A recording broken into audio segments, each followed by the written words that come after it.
കാർഷിക വാർത്തകൾ.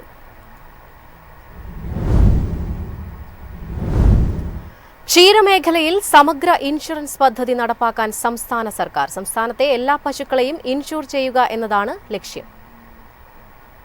മൃഗചികിത്സാ സേവനം ഉറപ്പുവരുത്തുന്നതിനായി എല്ലാ ബ്ലോക്ക് പഞ്ചായത്തിലും വാഹനം കൊടുക്കുന്ന പദ്ധതി ആരംഭിച്ചിട്ടുണ്ടെന്ന് ക്ഷീരവകുപ്പ് മന്ത്രി ചിഞ്ചുറാണി പറഞ്ഞു. മൊബൈൽ സർജറി യൂണിറ്റുകൾ, വെറ്റിനറി ആംബുലൻസുകൾ എന്നിവ എല്ലാ ബ്ലോക്ക് പഞ്ചായത്തുകൾക്കും ലഭ്യമാക്കും. 1962 എന്ന ഹെൽപ്പ് ലൈൻ നമ്പറിൽ വിളിച്ചാൽ വെറ്റിനറി ഡോക്ടറുടെ സേവനവും വാഹനവും മരുന്നും ക്ഷീരകർഷകർക്ക് ലഭ്യമാകുമെന്നും മന്ത്രി പറഞ്ഞു. പശുക്കളുടെ ചികിത്സയ്ക്കായി ഓൺലൈനായി OP ടിക്കറ്റ് എടുക്കുന്ന സംവിധാനം എല്ലാ ജില്ലകളിലും നടപ്പാക്കും. ഫോക്കസ് ബ്ലോക്കുകൾ കേന്ദ്രീകരിച്ച പദ്ധതികൾ സംഘടിപ്പിച്ച് ക്ഷീരവികസനം സാധ്യമാക്കുക എന്നതാണ് വകുപ്പ് ലക്ഷ്യമിടുന്നത്. ഇതിനായി ഒട്ടേറെ നൂതന പദ്ധതികൾ നടപ്പിലാക്കുന്നുണ്ട്. കേരളത്തിൽ വകുപ്പിനേക്കാൾ കൂടുതൽ തുക ചിലവാക്കുന്നത് ത്രിതല പഞ്ചായത്തുകളാണ് എന്നത് അഭിമാനകരമാണെന്നും മന്ത്രി പറഞ്ഞു. ലോക ക്ഷീരദിനാചരണത്തിന്റെയും അന്താരാഷ്ട്ര സഹകരണ വർഷാചരണത്തിന്റെയും സംസ്ഥാനതല ഉദ്ഘാടനം നിർവഹിക്കുകയായിരുന്നു മന്ത്രി.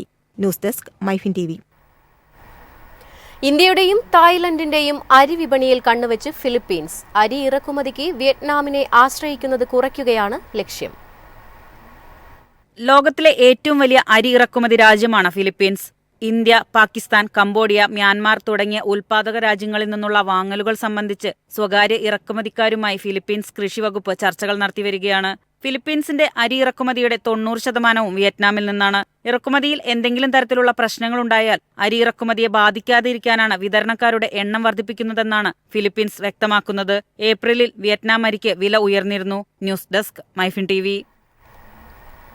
രാസവളങ്ങളുടെ വില കുതിച്ചുയരുന്നു. കേന്ദ്ര സർക്കാർ സബ്സിഡി കുറച്ചതാണ് വില കൂടാൻ കാരണമായത്.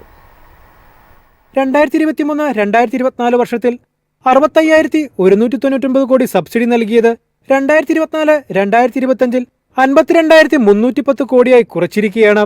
നടപ്പു സാമ്പത്തിക വർഷത്തിലും സബ്സിഡിയിൽ കുറവ് വരുത്തിയിട്ടുണ്ട്. വിപണിയിൽ ഏറ്റവും ചെലവുള്ള ഫാക്ടംബോസിന് 50 കിലോഗ്രാം ചാക്കിന് 1,300 നിന്ന് 1,400 രൂപയായി വില. പൊട്ടാഷിന് 1,400 നിന്ന് 1,540 ഇഫ്കോയുടെ കൂട്ടുവളമായ ഡൈ അമോണിയം ഫോസ്ഫേറ്റിന് 1,350 രൂപയാണ് വില.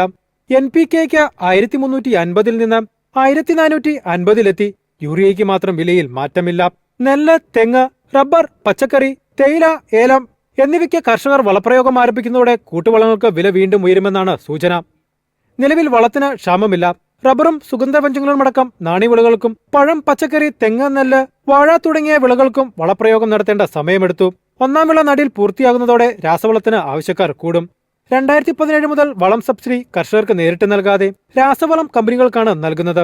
ആധാർ മുഖേന കർഷകന് നേരിട്ട് ബാങ്ക് അക്കൗണ്ടിലേക്ക് സബ്സിഡി നൽകുന്ന സംവിധാനം നടപ്പിലാക്കാൻ കേന്ദ്രത്തിന് പദ്ധതിയുണ്ട്. News desk, MyFin TV.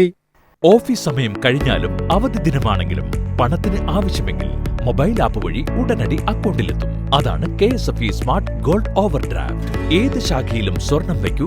Mobile app വഴി എപ്പോഴും എവിടെ വെച്ചും പണം പിൻവലിക്കൂ. പരമാവധി 50 ലക്ഷം രൂപ വരെ. അതിവേഗ പ്രോസസിംഗ്, 24/7 സേവനം. ഇനി ആവശ്യങ്ങൾക്ക് അവധി കൊടുക്കേണ്ട, സമയവും നോക്കേണ്ട. KSFE smart gold over draft. Digitally super charge your gold. മഴ ചതിച്ചു. മഹാരാഷ്ട്രയിലെ ഉള്ളിക്കൃഷിക്ക് കനത്ത നാശം. നഷ്ടപരിഹാരം വേണമെന്ന് കർഷക സംഘടന. കഴിഞ്ഞ മാസം കനത്ത മഴയിൽ ഏക്കർ കണക്കിന് ഉള്ളിയാണ് കേടായി പോയത്. ഏക്കറിന് 1 ലക്ഷം രൂപ നഷ്ടപരിഹാരം നൽകണമെന്നാണ് സംസ്ഥാനത്തെ ഉള്ളി കർഷക സംഘടനയുടെ ആവശ്യം. പല കർഷകരും കുറഞ്ഞ വിലയ്ക്ക് ഉള്ളി വിൽക്കാൻ നിർബന്ധിതരായി. ഇത്തരം കർഷകർക്ക് ക്വിന്റലിന് 2,000 രൂപ സബ്സിഡി നൽകണമെന്നും കർഷക സംഘടന ആവശ്യപ്പെട്ടിട്ടുണ്ട്. നാഫെഡും നാഷണൽ കോഓപ്പറേറ്റീവ് കൺസ്യൂമേഴ്സ് ഫെഡറേഷനും ചേർന്ന് കർഷകരിൽ നിന്ന് നേരിട്ട് 3 ലക്ഷം ടൺ ഉള്ളി സംഭരിക്കണമെന്നാണ് കർഷകരുടെ ആവശ്യം. രാജ്യത്ത് ഏറ്റവും കൂടുതൽ ഉള്ളി ഉൽപ്പാദിപ്പിക്കുന്ന സംസ്ഥാനമാണ് മഹാരാഷ്ട്ര. ജൽഗാവ്, ധൂലെ, നാസിക്, അഹല്യാനഗർ, പുനെ, സോളാപൂർ തുടങ്ങി ഉള്ളി ഉൽപ്പാദിപ്പിക്കുന്ന നിരവധി ജില്ലകളെയാണ് മഴ സാരമായി ബാധിച്ചത്. News desk, MyFin TV. അസംസ്കൃത പാചക എണ്ണയുടെ ഇറക്കുമതി തീരുവ കുറച്ചത് രാജ്യത്തെ എണ്ണപ്പന ഉൽപാദകർക്ക് തിരിച്ചടിയാകും. വിലയിടിവ് ആശങ്കയിൽ കർഷകർ. അസംസ്കൃത പാചക എണ്ണയുടെ ഇറക്കുമതി തീരുവ കുറച്ചത് മേഖലയിൽ സ്വയം പര്യാപ്തത കൈവരിക്കാനുള്ള ഇന്ത്യയുടെ ശ്രമങ്ങളെ പ്രതികൂലമായി ബാധിക്കുമെന്ന ആശങ്കയിലാണ് ഉൽപാദകർ. കഴിഞ്ഞ വർഷം അസംസ്കൃത പാചക എണ്ണയുടെ ഇറക്കുമതി തീരുവ വർദ്ധിപ്പിച്ചതിനാൽ ഫ്രഷ് ഫ്രൂട്ട് ബഞ്ചുകളുടെ വില ഒരു വർഷത്തിനുള്ളിൽ 60% വരെ ഉയർന്ന് ടണ്ണിന് 21,000 രൂപയായി. ഏറ്റവും മികച്ച സീസണിലാണ് ഇറക്കുമതി തീരുവ കുറച്ചത് എന്നതും കർഷകരുടെ പരാതിയാണ്. 2022-23 രാജ്യം 16.5 ദശലക്ഷം ടൺ പാചക എണ്ണ ഇറക്കുമതി ചെയ്തിട്ടുണ്ട്. ആഭ്യന്തര ഉൽപാദനം രാജ്യത്തിന്റെ ആവശ്യകതയുടെ 40 മുതൽ 45% മാത്രമേ നിറവേറ്റുന്നുള്ളൂ. 2030 ആകുമ്പോഴേക്കും ദേശീയ പാചക എണ്ണ വിതരണം 16 ദശലക്ഷം ടണ്ണായും 2047 ആകുമ്പോഴേക്കും 26.7 ദശലക്ഷം ടണ്ണായും ഉയരുമെന്നാണ് പ്രവചനം. News desk MyFin TV. കാണാം കമ്പോള നിലവാരം.